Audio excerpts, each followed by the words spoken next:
Hello everyone, welcome to Tutorial Expert. In this video I'm going to show you how to handle sensitive or personal information when interacting with ChatGPT.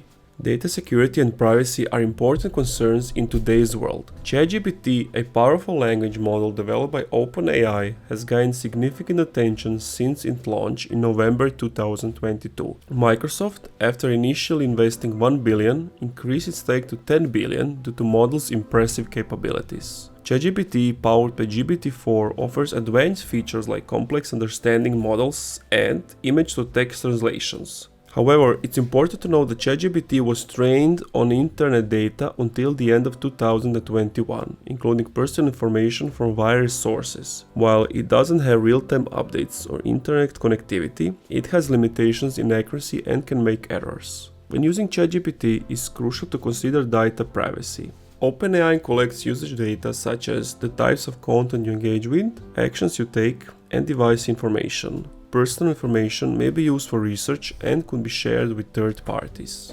At present, ChatGPT is not compliant with GDPR or any other data privacy regulations. OpenAI's privacy policy states that conversations may be viewed by AI trainers for system improvement, so caution should be exercised when sharing sensitive information. To protect your data, it is recommended to avoid sharing personal information, use a fake name or pseudonym, avoid public Wi-Fi, review privacy settings in third-party applications, and regularly delete ChatGPT conversations. While ChatGPT claims not to store user data permanently or share it with third parties, there is a clause in its privacy policy that allows sharing under certain circumstances required by law. Thank you for watching this video. If you enjoyed, leave a like, comment, subscribe, and also if you want to support the channel, click the first link in the description.